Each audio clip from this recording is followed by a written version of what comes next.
Welcome to the revolution. So, Indie Quest is my way of serializing my journey in game development, but not just my games, but my whole life story.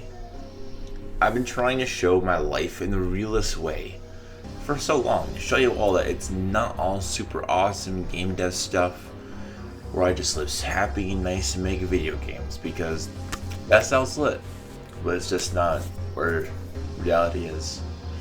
In fact, I spent a lot of my life in low-income apartments. I've lived in a tent in the middle of the woods.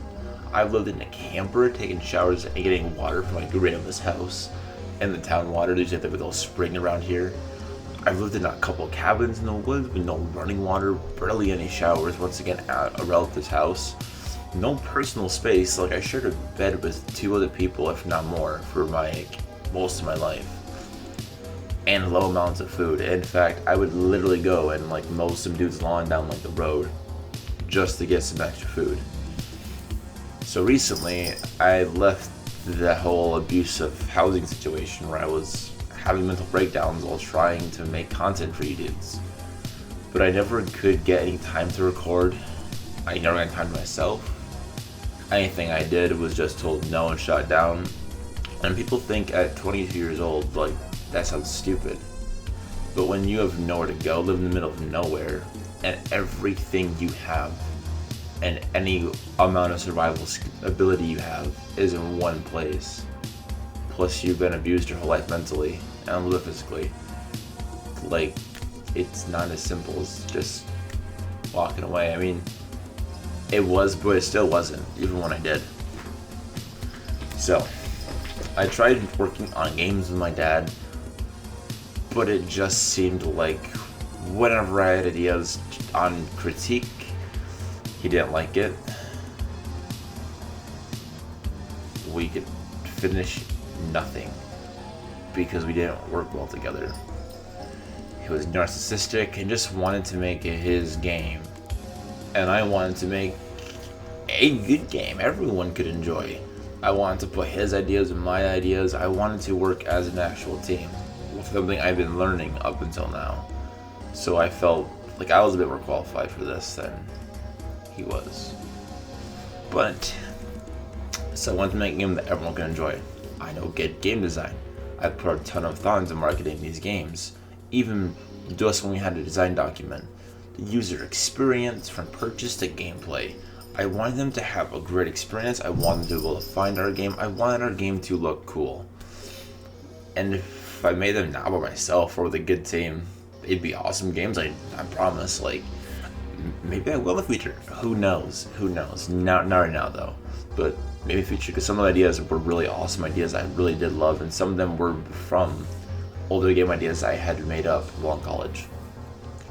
So I worked on a little game jam called My Fellow Knight. I got one friend, or old friend. We had only talked in a while, but he did some voice acting, which was awesome, and everyone just talked about the voice acting, and I was like a little, okay, I get it. The voice acting's good, and the gameplay is meh, but he did an awesome job.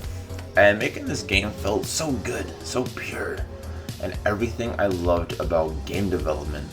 Well, my dad found out, big surprise, once again, had no living, real privacy. I would literally just wait till he was drunk and, passed out and work on his game. And I went to my mom's house for, a day or so, and worked on there too. So I had some privacy there, kind of. So he found out I cheated on our game attempts to create this fun little game that would bring in no profit whatsoever, did not involve him, and just made myself look good. So, despite the good reception, and it'd be my second project at Unity, I wasn't super good at anything. It gotten too far out of hand, where whenever I looked at him, I don't see a father. I just saw a person I really did not like. And I had a breakdown. When I grabbed my phone, I purchased myself, and I smashed it on the ground and curb stomped the living shit out of it until it borderline didn't work. I mean, like, that phone took a beating. That phone was smashed off concrete and then just stomped on it. And, like, I did martial arts for a while, so, like, I know how to stomp on something. Like, this wasn't some, like, little kid, like, missing stomp. And I had pretty big shoes, too. And, like this phone, Samsung, whatever the fuck you make your phones out of, is, like, tank material. That thing can stop a bullet. Don't actually try that. It won't. I promise you. It will likely just not do that. But anyways, so I regretted doing this directly afterwards, as anyone with mental breakdowns would know. Usually you don't really want to do your thing. You're just kind of going into primal autopilot and just kind of watch as your life unfolds into living hell before your very eyes. And it sucks. And after that, he was, looking at me a bit different. Most people do. But my dad, surprisingly, was like one of the only people at the time that I was really talking to that had never seen me just have a full-on mental breakdown. It's something doesn't happen super frequently, as one can assume. I, try not to let that happen. Because it's never a good thing. And it's never a pretty scene. And I don't lie about anything. And I definitely don't lie to people about my questionably psychotic breakdowns. Whenever I talk to someone new, it's like, hey, you seem like a good person. You seem super nice and awesome. And I go, you know what? But sometimes I have a really bad day. And I just, like, break my hands off something. And people go, you don't do that. You're just a little pretty boy. It's like, I'm glad you had, like, that much faith in me as a human being that I'm not shitty. I don't have any shitty things like that. But, like, disorders, man. Mental disorders, they suck. Big time. They can take the most amazingly human being and destroy it and bring them down to, like, this, like, demonic level of just shit. And as we've seen with a lot of, like, icons, that's what happens. They kill themselves. They go crazy. I mean, it happens. It sucks. Human minds, not that strong. Like, they're strong, but they're not that strong all at the same time. Anyways, when I get pushed too far, it's not good. Which is why I often avoid confrontation. And people think I'm just a quiet, weak kid. But really, I just don't want to hurt anyone, including myself. And I also would like to be out of jail. And I don't want to go in jail at all. I don't want to, I would keep my hands clean in jail. Or something stupid and regretful, something minor. That's not going to matter the next day. It's going to be something stupid that it always is. But one night I was watching Darling in the Franxx, and the episode was all about the cast breaking away from the adults' control and living their own lives. My dad had gotten drunk again that night. Big surprise. I mean, it was a pretty good day. Good for how days go. I mean, I watched anime most of the day. It was pretty fucking good. But he had gotten drunk again, which he's an alcoholic. Has been asleep since he was 16, so it's not really a big surprise here. And he started yelling at me and my two brothers, who are about 19. Things were getting heavy, and I just thought, why the fuck am I still here? I can leave right now. The door's right there. It's not locked. At least I hope it wasn't locked. It wasn't locked, but like sometimes it was locked. But it wasn't locked. The door was unlocked. I had nothing, like I had all my stuff there, but beyond that, like, why was I still here? Like, Hero is right. Why am I grounded when I can fly? So I just got up and walked out the door. Which I said earlier wasn't that simple. But one good thing about mental breakdowns is that sometimes if I catch myself just in time, they just break me down enough to go, you know what? I don't care no more. I don't care if I just walk out of this horrible job and get a better job, because I know I can get a better job. I don't care if I burn the bridge with someone, because obviously they make me feel this way. They're not a good person to be around. They're not for me. Doesn't make them always mean they're a bad person. It just means they're not for me. We don't mix very well.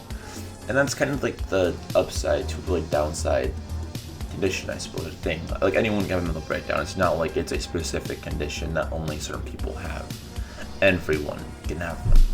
It's just when your mind gets to a breaking point and you just go. But so I just walked up out the door. I walked down the middle of the road in the middle of nowhere with no real plan. And when I say in the middle of nowhere, I do not mean like I was down the road from like a Burger King or Arby's. No, I mean like if I walked 14 miles, I would be in a town, or a small town with like maybe 100 people or so. And the nearest like civilization beyond this little tiny town full of redneck assholes that just do not care about you and do not care about me for sure. They've actually threatened my life multiple times in that town and have almost acted out it multiple times too. But like beyond that, it's like 30 minutes or so to like the nearest actual place.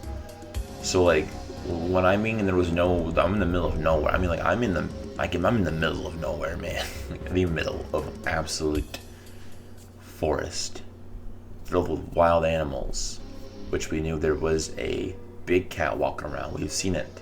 It was prowling looking for food, we assumed. So like this was not exactly Broadway Street in some big town or city. So just walking out with no real plan now, and it's kind of dumb, but like sometimes you gotta do what you gotta do. But I heard someone scream and went back because my dad had already choked my stepmom, and from what I was told, almost killed her, which was believable, and he admitted to it later on. So I was like, it came up in an argument of her calling him out on his bullshit finally, and him going, I only grabbed you by the neck, it wouldn't hurt the way I grabbed you. I was like, okay, Chief, the fact you're touching anyone you love like that, when you know you have psychotic issues, it tells me everything I need to know. It tells me regardless of what actually happened, I no longer believe you and you did a horrible thing regardless of the severity of it. And I could assume that the severity was not nearly as bad as I was being told. But yes, he almost have killed her, and there's just a certain kind of horror and trauma in someone's eyes when certain things happen. And I've seen them before. The look of someone who's seen death or been close to it, it's not pretty. It's rather unsettling. So when I went back to make sure things were fine, they weren't. My dad had gotten more aggressive once I left. So I took my one brother back inside who was outside, yelling around, and tried getting my halfway working phone to call my mom and get ourselves somewhere safe for the night at least. Like I said, I beat the shit out of my phone like a week or two prior to this. It was not that long between incidents. It was just it was a breaking point for the whole household and for all of us as people. So I told everyone when I walked inside to calm down, and I would just get my mom to remove the issue for the night, and it would be fine. I prefer to diffuse an insight in most cases, as I have mental issues. For a lot of reasons, it's not a good idea for me to incite more confrontation and yelling and screaming, especially with someone that has psychotic issues, and my other brothers had psychotic issues.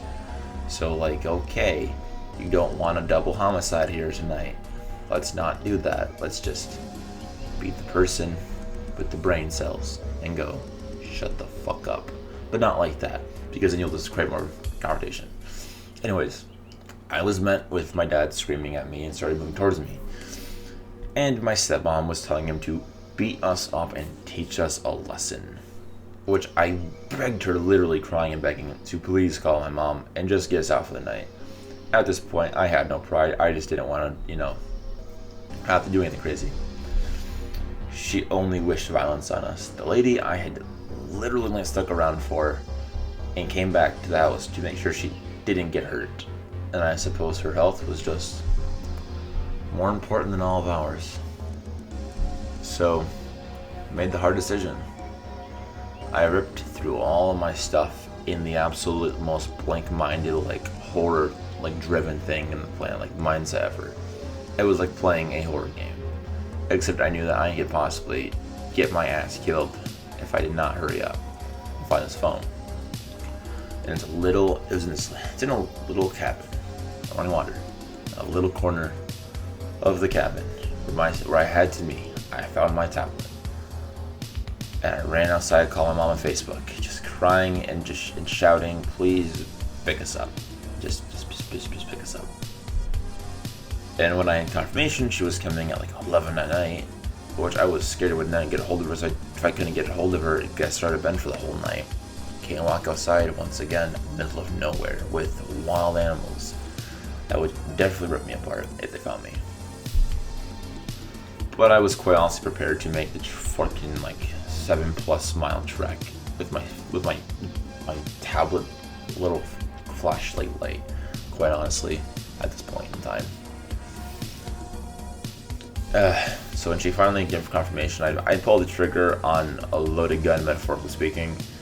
My dad kept coming towards me, and my one brother, the other one was now on their side, which, why? I don't know.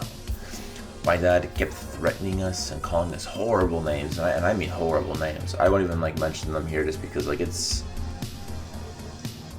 one thing to be called stupid or retarded or crybaby or like this are just very light names compared to what we were called by like some person at school or a person at work or some random customer or a random person in general. These things don't mean a whole lot. I've been called a lot worse. But to be berated by someone who raised you is different. It just hits different. So yeah, I just kept keeping him away from us so he couldn't attack. Kept everyone leveled as much as I possibly can at this point. Mind you, he had just recovered from multiple strokes. I mean, like, so many strokes the doctors say he should be dead. And really, I would better, honestly, if he did die. Not gonna front on the, not gonna step on the issue. And this obviously was a horrible ordeal. I was prepared to, prepared to hit him in the back of the head if needed. Just thinking of the horrible situation, it takes like to kill. Because this man was renowned for being a psychopath, like I said earlier. He had a lot of issues. He already did martial arts for quite a bit of his life. So he was trained in how to hurt people. And had a lot of weapons around him. I mean a lot of weapons. Not just some household stuff, but like actual weapons. Plus he had 2 more people on his side that were bigger than me. Like a lot bigger. Like 3 or 4 times my size. Like it sucks being skinny sometimes. In this instance, especially. So, we finally just got out, and I said, you know what, our mom's not going to be here yet for a few minutes, but let's just get the fuck out of here. So we walked our way through the pitch black world of the forest road, with nothing but the dying flashlight on a tablet my mom had actually bought me, ironically, walking to where our mom would meet us. She drove to us at like 11 o'clock at night, which is quite crazy. And it's also kind of ironic because me and my mom really never had a great relationship ever. I was always fed information about my dad that she hated us, she traded us for substances, she gave us up, and didn't really care. It only ruined our lives. So as imagine growing up hearing all of that, you don't have the best view on a person. Treat them accordingly to how you were told, which is also not the best. But over the past few years, that's changed more or less. And over the past year, that's completely changed now. Because my mom was literally the only person who was there when I sent SOS out. It was a long and terrible night.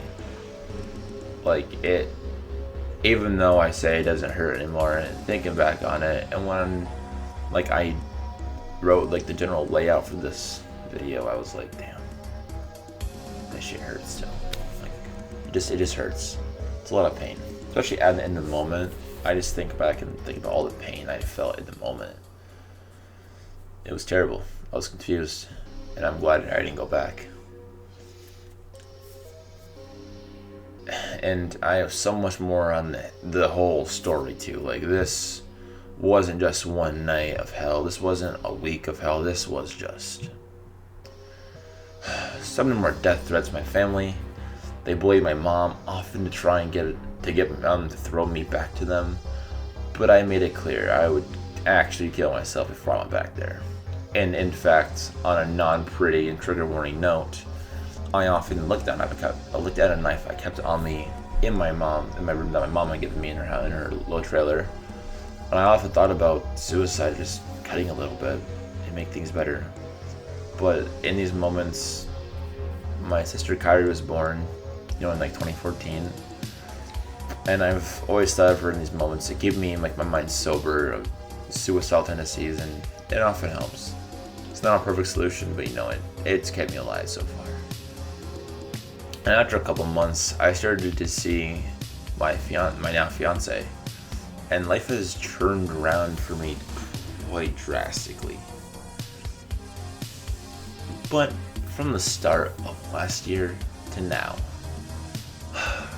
I've been making content and never let my vision of the future fall short.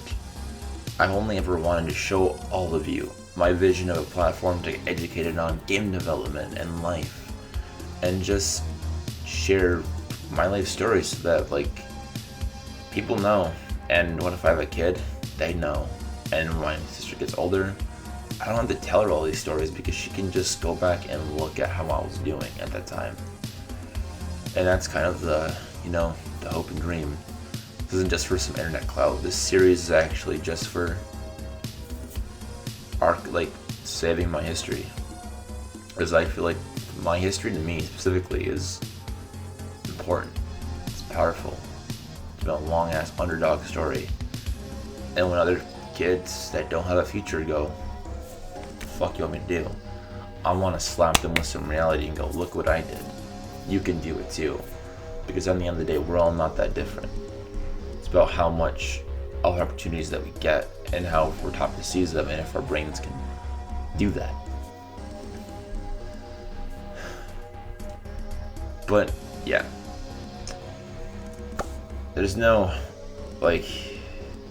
when you all think there's no hope, just change it. Just get up and walk out and change it. I literally was okay with leaving all of my stuff behind, including all of my work for the past 4 years at that point. Just my computer, my 3D printer was $500, all my stuff, everything. I had $1,000 worth of stuff, and I walked out with just my shirt, my pants, and a hoodie. Restarting. That was okay to me. I did get most of my stuff back, thankfully.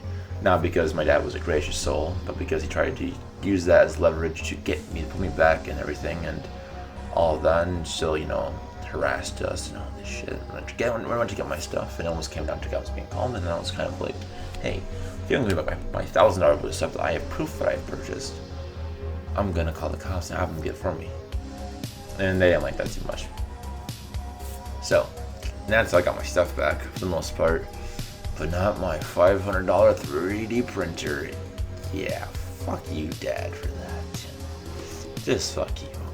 That, I hope you 3D print yourself a nice new heart, because you're gonna need one.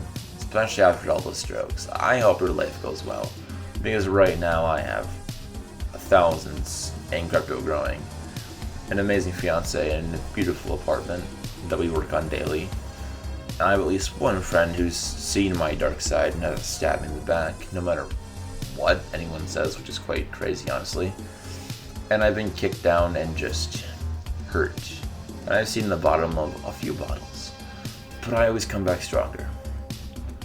All those horrible words, all those times I stopped you from hurting someone in the family, when you almost broke Levi's arm, multiple times. And I stopped you, or the time you almost grabbed and killed the one kid who prank knocked on our door. We moved entire towns because of it, because you were too drunk to think. I only grew from those moments and those words. I turned the scars into a suit of armor. So, have a good life, because mine's already great, and I'll just buy a new one. So, there's that for you. So, that's been my life for the past year and a half now. It's been almost a year since all this went down, and it's really freeing to see how far I've come against all the odds. Getting a ride to work 30 minutes away was nightmarish. Didn't always work out. Horrible time. the work itself wasn't bad. I worked at a nice gas station with some nice people, and they were just people, man. Some people just customers, man, customers. But thank you all, like all of you that stuck around. I always joke to those around me that my channel doesn't lose followers. People just, we only grow as a community. People just keep coming around, and no one really leaves. But truly, that's actually the case. And like, this channel has not lost followers. It's only gone up, regardless of the lack of content what I've been putting out. And the comments I get are fantastic all the time. Like, people may think that asking a question or like saying, I really appreciate your work, doesn't go that far, but that really just makes me actually do work that day. Like, that's the reason why I get up and do work. This channel really has just been my foundation for like the change in my life. It's shown me I can be more than a burnout kid at a gas station with a messed up past. My mom had given me a new light, a new chance to live. My fiance has given me faith in the future, and you've all given me a reason to keep my head out of the water, keep my head up. And because of that, I didn't want to celebrate my birthday by going, wish me best, dudes, I'm not doing work again today. But rather finally living up to the promise that I made of tutorials and new videos and all this other cool stuff. And these are just more than tutorials, by the way, but lessons that some would have paid thousands for. Not because I teach it, but because of the content in it. I mean, I paid thousands for it. Like, I love you, Hewer, and you've been the most realist person in my life. And your class is the reason why I'm actually here now at all, and why we're programmed again. But in your heart, like your hard lessons and your true words are what gave me my confidence. But man, fuck college. I feel used and passed up on, and wish I could have made good on that Godot class book to change it all, but I'm ready now. So, cheers to the past, and here's to those who thought they'd just watch me work and get a profit. Now you can watch me working at the dislike button as I have grow a community with good content, and I show people, sometimes being the person that gets kicked down their entire life is worth it if you get back up. So, happy birthday, dudes. All this content isn't just for the views. Trust me, if it was, I would not make long videos, weirdly short videos, and then put them all on one day. Like, YouTube is gonna hate me for this, for today. There really is going for today, and that's fine. Because it's not about the views, it's about you guys, the viewers. It's for the message. Like, this is a movement, so let's keep up the momentum. If you want to do one thing, this thing for this birthday, watch a few tutorials on the channel, or vlogs, or even like buy $10 in Dogecoin. Go treat yourself and watch it grow, man. Like, it's gonna go up somewhere. To what extent, no one really knows. It's not financial advice. I'm just saying, cryptocurrency, stocks, you want to make money, stop trying to make millions off of gas station work, fast food, and do it how the rich people do it. Stock market. Alright guys, rest for logging off.